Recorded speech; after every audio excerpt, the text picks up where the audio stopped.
Shout out to Black Rifle Coffee. They didn't send me this, but they sent me a blanket that I'm sitting on. It's really warm, so thank you. Shout out. Their energy drinks are really good too, by the way. Anyways, let's get this show on the road, literally, because I'm in the truck right now. I've already done 2 streams on UFC 311. I did one while I was watching the fights, and then I did one with Rain Cruz. Go check it out. They're both on Millions. If you go to my profile, search Brianna Eckert. Hold on, my dog is messing up the podcast. Good girl. Thank you. What was I saying? Oh, yeah, I did the podcast with Rain Cruz. I did the stream with Sav, and we went to South Austin Beer Garden and watched the fights, and I live streamed. While we were there, they had a bunch of TVs. They had a giant projector thing in the outside little area. They had food trucks, so it was really fun. It's a great place, even if you don't drink, because I don't drink. But, so I'd be like, why am I going to a beer garden? But they got fights and they got food. So it was fun. I had a great time. And that was my first time getting to hang out with Sav. And Sav's really cool. If you want to go follow her at Sav Jelly. And I think she has a YouTube channel too under the same name. So check it out. And then check out Rain Cruz, Ringside Rain. That's RAINE. On Instagram, and check out all the content that I'm putting on Millions. UFC 311, Islam Makhachev versus Renato Moicano, the last-minute replacement. That was the main event. Now let's start with the early prelims, because we had Eileen Perez got a win on the early prelims. I told you guys she was the underdog of the card. Now, some of these surprised me. Rinya Nakamura, did not expect him to get 30-27, but then I was looking after the fight, and I realized that Gaffarov trains at Syndicate and trains under John Wood, so I should have known better. But with Rinya being a minus 650 favorite, I mean, these odds makers, they, I guess, aren't paying attention either. So, I don't know. It is what it is. Can't win them all. But the odds definitely were questionable on this card, for sure. They were definitely questionable. There were a lot of underdogs that won. And, I will say, though, the main event, pretty accurate. I was thinking Moicano had more of a chance, but once Islam got that Darce locked in, I was like, yeah, it's over. Grant Dawson won, so that's good. I'm really excited about his career. Not that I wanted Diego to lose. I like both of them pretty much equally. But Grant Dawson is on a really good path right now. And if he continues to maintain this momentum, I think we could see him fighting for a title in the future. I really do. He has all the skills in the world to get there. So we'll see. And then Bogdan Guskov, that was that was awesome. That was a really, really fun fight, I thought. And yeah, Guskov is definitely a problem in the 205 division. So I'm excited to see his future. And then Zachary Reese versus Azamat Bekoev. I probably butchered that name, but sorry. Zachary Reese, I was a believer when I first saw him. But yeah, some of these matchups have been a little tough. I think it didn't help that the ref knocked his head into the canvas. That probably didn't help after he was already unconscious. That was a good job from the ref. Good. Yeah. Seriously? I mean, shouldn't they know how to do that without causing them more head trauma? I mean, that's the back of his head. That's the back of your head. You're not supposed to get hit in the back of your head. If his opponent punched him in the back of the head, that would have been a foul. But then the ref literally does it himself. Throws him onto the canvas, and then the back of his head literally bounced on the canvas after he was already unconscious. That cannot be good for him. If I were Zachary Reese, I would sue the living shit out of that ref or the athletic commission or whoever would be in charge of that. So, yeah, that was kind of insane. I couldn't even believe that happened. That was crazy. And then Peyton Talbot versus Ione Barcelos. I honestly wasn't expecting this either. I don't think anybody really was. I mean, there were probably some people who called this, and they probably made good money betting on Barcelos because he was a very big underdog. But I thought, here's a problem with Peyton Talbot. He's under a lot of pressure without even putting any pressure on himself, because the odds makers are putting pressure on him. You know, the fans are putting pressure on him, and he's early in his career still. So this is not ideal for him. But what I will say is he did not get finished. He survived. He survived, and I guess he didn't have good takedown defense, but he did have good submission defense, and he was defending a lot of the transitions really well. So I thought it showed some good aspects of his ground game defensively, because he didn't get finished. And he, honestly, there were times where I was worried that he might get submitted, but he looked like he knew what he was doing as far as defending the grappling. So I think that, with some work on his takedown defense, I don't think we will see that result again. I think that is a pretty easy fix, honestly. And I say easy, and, it's obviously it's going to take a lot of hard work for him.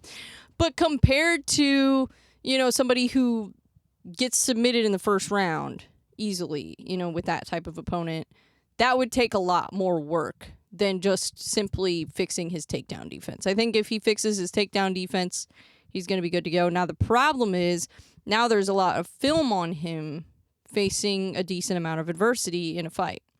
He didn't get hurt that bad, though, and, it was a good fight, but it was kind of frustrating seeing him get taken down over and over again. Probably what should be next for him is somebody who is primarily a striker, because if you put him against a grappler next, then you're probably going to see the same result, because any smart fighter is going to take the easy way to victory if they're smart.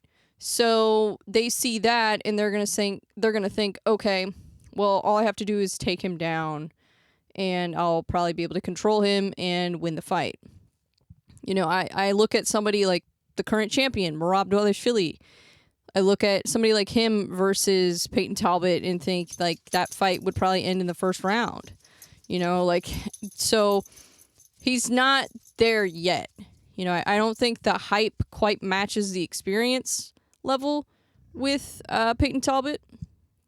So I think he definitely is going to need some work as far as his takedown defense goes, and just, putting it all together.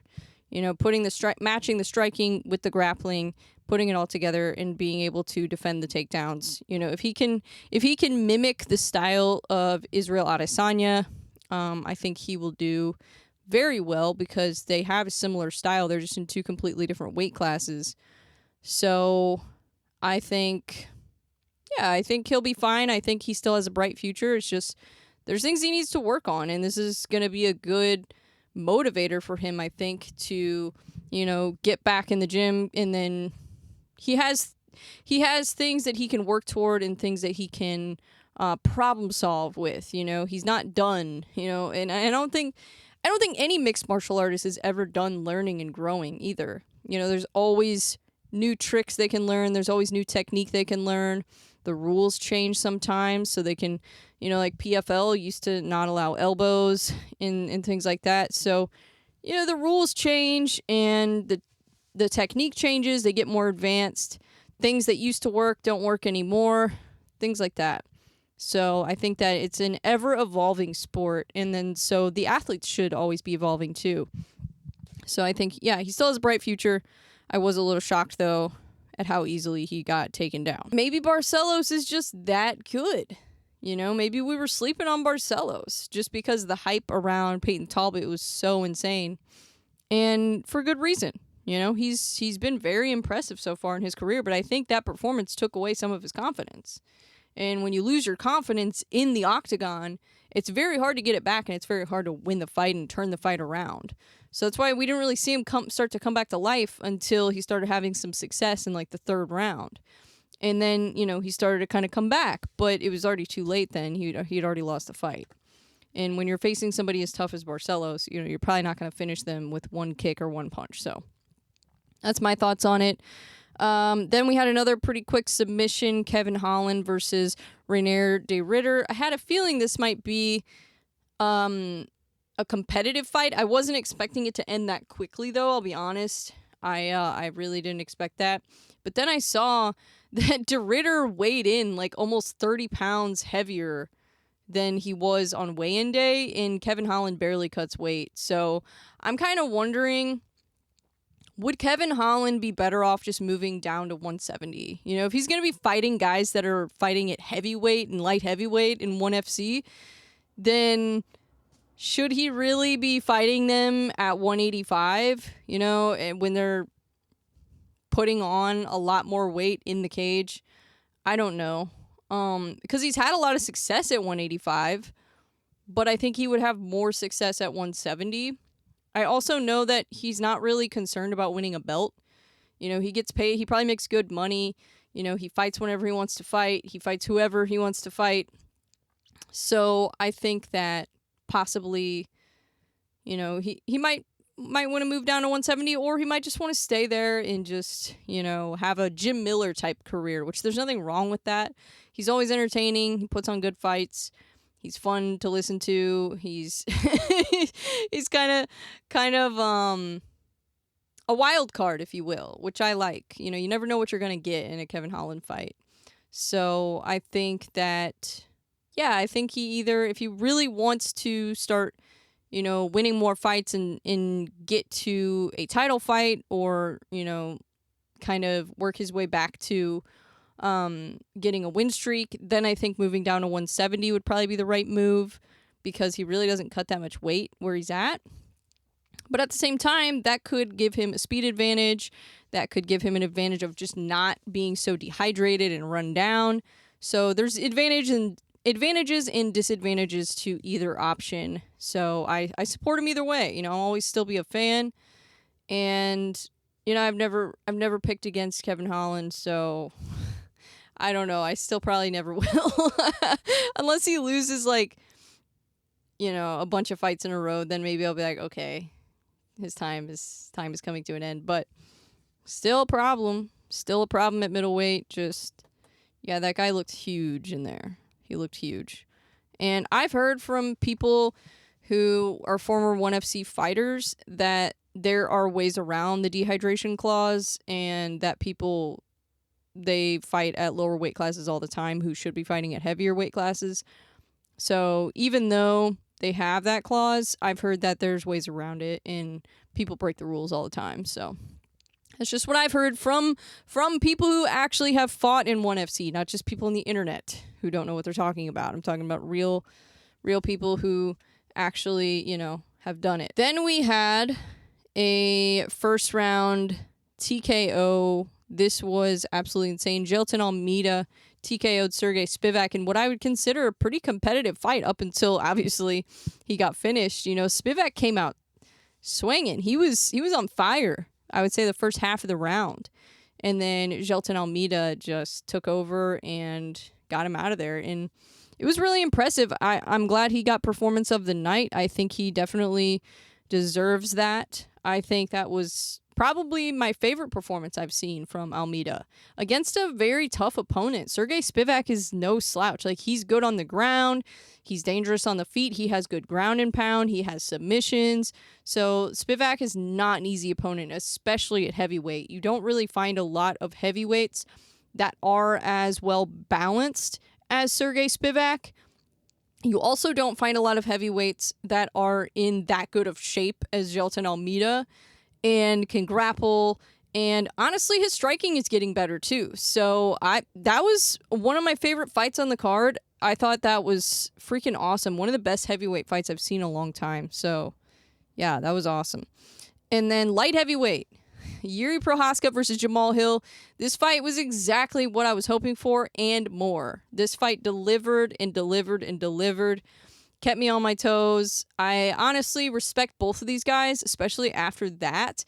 That was one of the best light heavyweight fights I've seen. It's going to be hard to top that this year, I think, in that division. You just don't see fights like that all the time. So I really would like to see probably, let's see, who do I want to see Jamal fight next? I think it might make sense to have Jamal fight Roundtree next. And then, even though I want to see Yuri versus Roundtree even more, I think Roundtree versus Jamal Hill would be another fantastic fight. I think they should make that a fight night main event, so that way it can be 5 rounds. I think that would be really exciting, because just like this fight, both those guys are really tough. But I do think that Yuri is a step ahead of everybody else in that division besides Pereira and Ankalaev. So it's going to be interesting to see what happens in that fight. So Magomed Ankalaev versus Alex Pereira, I think that's happening in March. I believe that is UFC 313, because they just announced it, and then they announced Justin Gaethje versus Dan Hooker as the co-main event. That's absolutely insane. That is a great co-main event. That's a great fight. Yuri, I didn't think he was going to be able to finish Jamal, to be honest. I thought it was going to go the distance, and it almost did. It almost did. But, man, Yuri is just on a different level. He looked freaking locked in there. And, having his fan there with cancer, who he was there to support, he shaved his head. I think that probably gave him an extra motivation. And it just goes to show, like, when you have a higher purpose in anything, not even just in martial arts, not even just in MMA, not even just in competition, in entertainment, when you have a higher purpose in general, you are always going to be more motivated, and I think it makes you more successful. So, yeah, that was awesome. And so the co-main event, Merab Dvalishvili, the champion, versus Umar Nurmagomedov, the challenger, undefeated. He was 18-0 coming into this fight. And Merab, I believe, was 18-4. And like I said, Merab got it done. I knew that it would be a competitive fight. Yeah. I mean, Umar's tough. Especially he broke his hand in the first round, kept fighting, didn't even tell his corner, I guess, apparently, that it was broken, which I guess he probably should have told them that. That would have helped. But nonetheless, they're both warriors, and Merab is just that good. I think Merab, it's going to be really hard to beat him, like I said. And I know Umar's probably going to want a rematch. I don't think that's the logical fight to make. I think it should be Petr Yan versus Merab Dvalishvili next. I don't care what anybody says. I don't want to see the O'Malley fight again anytime soon. I think eventually, if O'Malley can beat Umar, then I think O'Malley should get another crack at the belt against Merab. But I don't think he should rematch Merab until he gets another win. I also think that Petr Yan won the fight against O'Malley. And I picked O'Malley to win that fight, by the way. And which is rare, because I usually don't pick against Petr Yan, but in that fight I did, because I think that Yan is the guy. I think he's the only guy that could potentially beat Merab, because he has good boxing, he has good wrestling, and I think that's what it takes. But I still think Merab is going to win the rematch, to be honest. And I think that O'Malley versus Umar would be really interesting. I think Umar would win that fight. And if Umar wins that fight, then I think he should also get a rematch against Merab. So I think O'Malley versus Umar for a title eliminator. And then the next title fight, I think, should be Merab versus Petr Yan.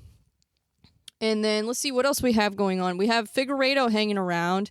If he gets a couple more wins, I think he absolutely could be another title challenger at 135. I'm just going to take a quick look at the rankings real quick and see if I'm missing anybody. We got Corey Sandhagen in there. Corey Sandhagen versus Figueiredo, I think, could be interesting. Corey Sandhagen versus O'Malley would definitely be interesting. You could also do Figueiredo versus Umar.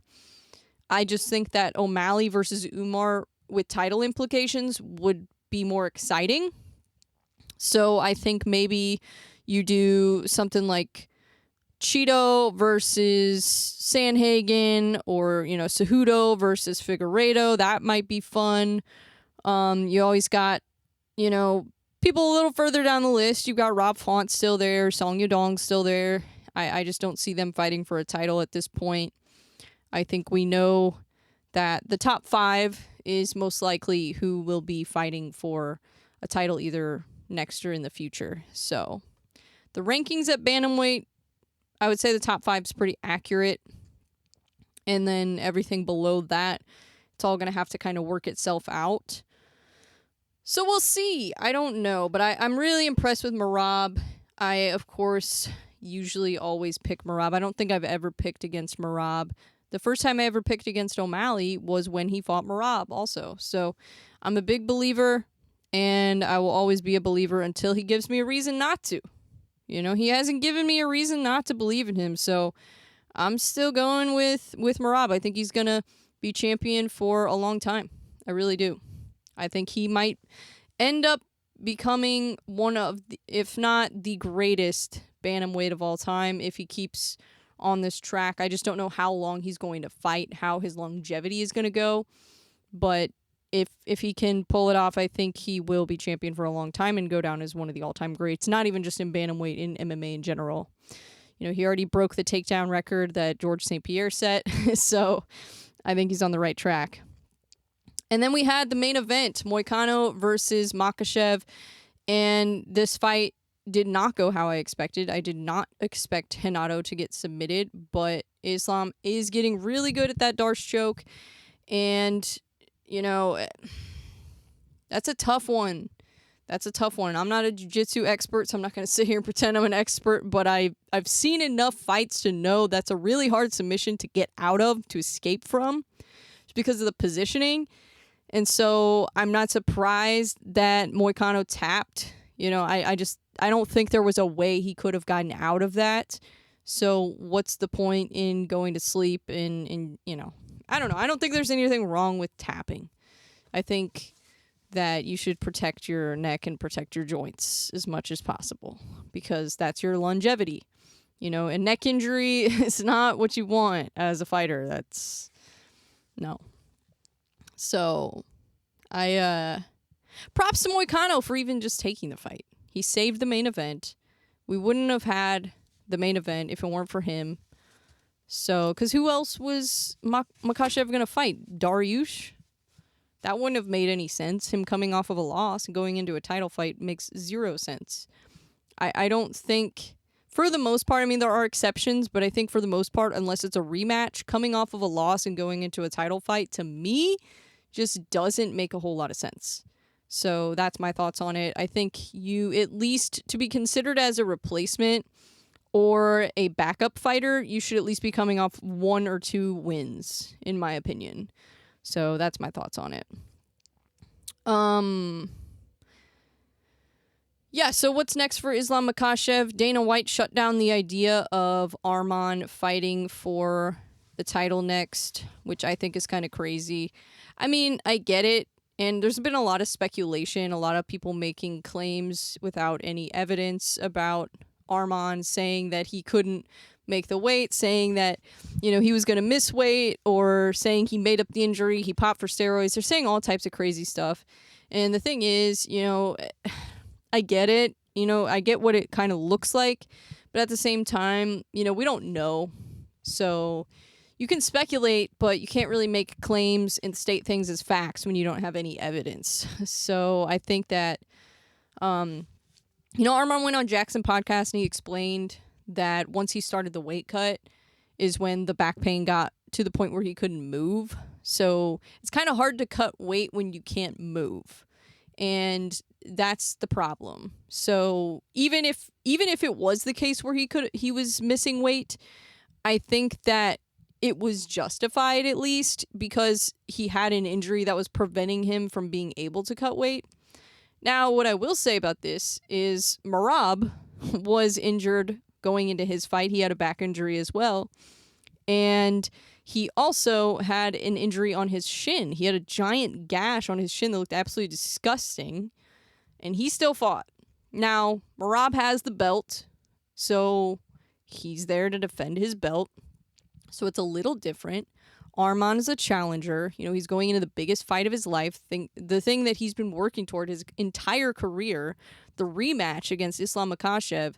So I understand why he wouldn't want to go into that without being 100%, for sure, especially as a wrestler. Okay, so that's pretty much all I got for UFC 311. Overall, I think that was a heck of a way to kick off the year. It was a great pay-per-view, great fights, top to bottom. The whole card was great. I watched from the first prelims fight to, well, no, I think I missed the first fight. Or when did I start watching it? The last round of the first prelims fight. So I didn't watch the whole first fight. But I did watch all the rest of the fights all the way through. And I thought it was a great card. And it's going to be hard to top that. But I think UFC 313 looks pretty spicy too. I don't know about UFC 312. It's got a great main event, great co-main event. But the rest of the card, it's definitely, you know, it has a lot of Australian fighters on it, so for them, it's probably going to be a great card. But as far as, like, fights that I want to see on the undercard, I just, you know, it's kind of lacking a little bit, in my opinion. I think that the fight night coming up this Saturday, Adesanya versus Imavov, I think that is a better card, actually, when you look at the undercard. So let's take a look here. We got Israel Adesanya versus Nasruddin Imavov for the main event. And we've got Shara Magomedov versus Michael Venom Page for the co-main event. That's a great co-main event. Sergey Pavlovich versus Jairzinho Rozenstruik. That's a great fight. Said Nurmagomedov versus Vinicius Oliveira. That's going to be an insane fight as well. Ikram Aliskerov versus Andre Muniz. That's a banger. I actually am really excited for that one at middleweight. I think Ikram Aliskerov is going to win. And then Muhammad Naimov versus Khan Ofli. Hopefully Naimov doesn't have any fouls in that fight.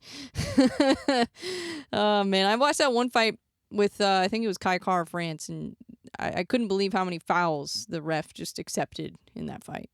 And then he won the decision. It was crazy. But anyways, Shamil Gaziev, the future champ! Shamil Gaziev! Title run starts now! Versus Thomas Peterson. Yeah, I think I'm taking Shamil Gaziev on that one. Jordan Levitt versus Abdul Karim El Sawadi. That's an exciting fight. I'm excited to see Jordan Levitt back in there. Terrence McKinney versus Damir Hadzovic. That's an exciting one, too. I hope Terrence McKinney wins that fight. Mike Davis is on this card. That's exciting. Jasmine Jasudavicius versus Mayra Bueno Silva. Heck yeah, dude. That's a good women's fight. I think I'm gonna take Jasmine on that one, actually. I think I like her chances in that fight. But we'll see. Yeah, this is a great card, actually. The more I look at it, the more I like it. So I'm excited. This one is going to be in Saudi Arabia. And then we've got UFC 312, Duplessis versus Strickland, the rematch. As you guys probably know, I thought Sean Strickland won the first fight, so I am excited to see how the rematch goes. Now that Duplessis has the belt, I think he probably has even more confidence going into this, though. And he is on his home turf.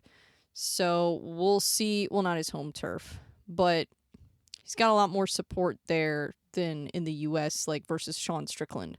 So, yeah. So, Dricus Duplessis versus Sean Strickland, the rematch. I don't know who's going to win this one. Honestly, the first fight was so close. I thought Sean Strickland won by a hair. I honestly really did think he was going to keep, especially because he was the champion at the time. So I thought he was going to get the decision, but we'll see how it goes. Zhang Wei Li versus Tatiana Suarez. I really do believe in Tatiana Suarez. I really do like her. I just think that Wei Li only gets better and better and better. She seems to continuously improve. So I think it's going to be really hard to take the belt from her. But if there's anybody that can do it, it's probably Tatiana Suarez. So we will see. But I think I'm still going with Wei Li on that one. And then we've got Justin Tafa versus Taliesin Teixeira. Jimmy Crute versus Rodolfo Bellato. There's some interesting fights on here. Jake Matthews is fighting. Jack Jenkins. Some good Australian fighters on this card. Tom Nolan versus Borshev. That's interesting. Yeah, this is going to be a fun little card. I wish it was a little bit more put together as far as the matchups go, but that's okay. And then, yeah, there's some interesting fights. Cejudo versus Song Yadong. Oh, that's who's fighting Song Yadong next. Okay, so yeah, it's not Piotr Jan. That's what... Yeah, I don't know who said that to me. They were like, we'll see who wins Jan versus Song Yadong. I'm like, when are they fighting? They already fought. Like, not even that long ago. So anyways, yeah. It's exciting. And then UFC 313. Let's see what they have announced for this so far. I know they have Gaethje versus Hooker. Bruno Silva versus Joshua Van. That's interesting. Amanda Lemos versus Yasmin Lucindo. Ooh, that's a fun women's strawweight fight. And then, yeah, there's some fun fights on the undercard. Bruno Fajeda versus Armin Petrosian. Matsumoto, he was a good one off of Contender Series. He's going to be fighting Chris Gutierrez, the king of leg kicks. Let's see how that goes.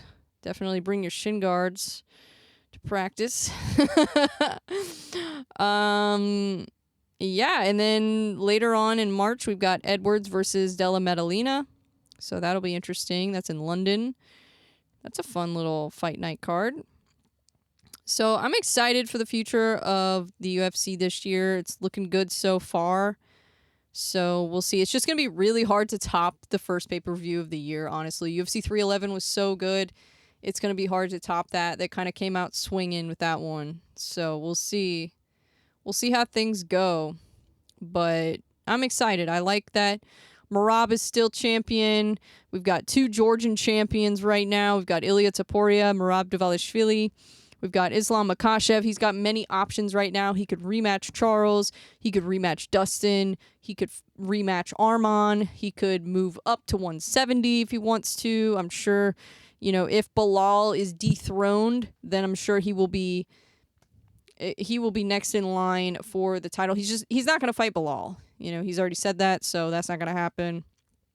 So we'll see. We shall see. And then we've got Shevchenko, she doesn't have a fight announced yet, so I'm excited to see who she fights. I hope Rose Namajunas gets a shot at the belt at flyweight. I just think that you have to give her that. She's such a legend in women's MMA, so I just think that is the fight to make, in my opinion, but we'll see what happens.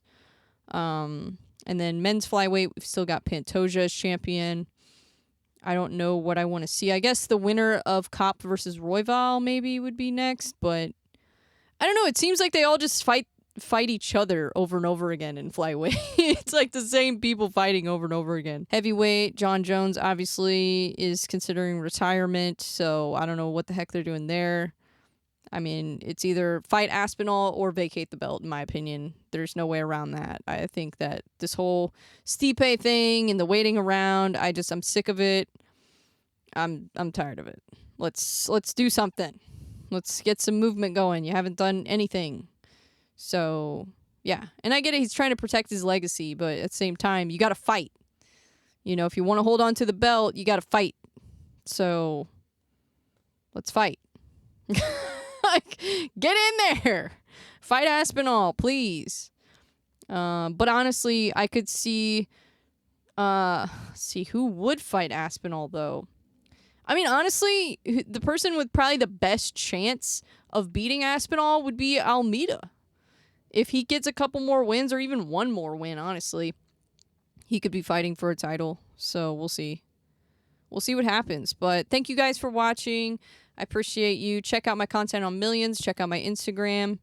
And I will see you guys next week. Yeah, I'll see you guys next week. We will talk about Adesanya versus Imavov. And I hope Adesanya wins that fight, but this is not an easy fight for him. So it's going to be interesting. But I do think Adesanya has all the skills in the world to win that fight. I kind of want to see Adesanya versus Strickland rematch. So if Sean loses to Dricus, maybe they could just do Sean versus Izzy again. If Izzy beats Imavov, is that enough to justify a rematch for the belt against Dricus? I mean, he is a legend, so you could, but probably not.